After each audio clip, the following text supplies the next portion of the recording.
Candidate হয়েছে, সে তারা Lok Sabha vote ঘোষণা হয়েছে তৎপর করে চলে এসেছে। তাদের কোনো লড়াই সংগ্রামের মধ্য দিয়ে আসেনি, তারা চলে এসেছে ভোটে অংশগ্রহণ করতে হবে, করতে হয়। কিন্তু আমরা তো সেই জায়গা নয়। আপনারা যারা এসছেন সবাই আপনারা লড়াই সংগ্রাম করে উঠে এসছেন, এমনি এমনি আসেননি।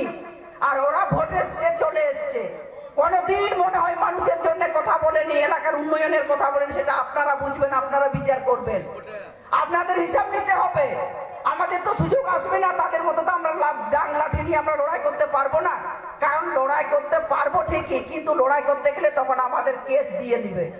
সেই জন্যে আমরা সেটা আমাদের নীতি, আমাদের হচ্ছে নীতির লড়াই, আদর্শের লড়াই। আমরা মানুষের সাথে লড়াই করি, মানুষের সঙ্গে লড়াই করি।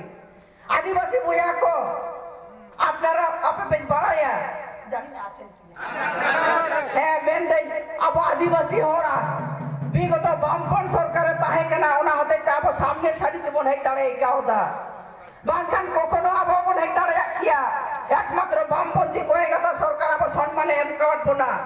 আবো ওনা হতে আদিবাসী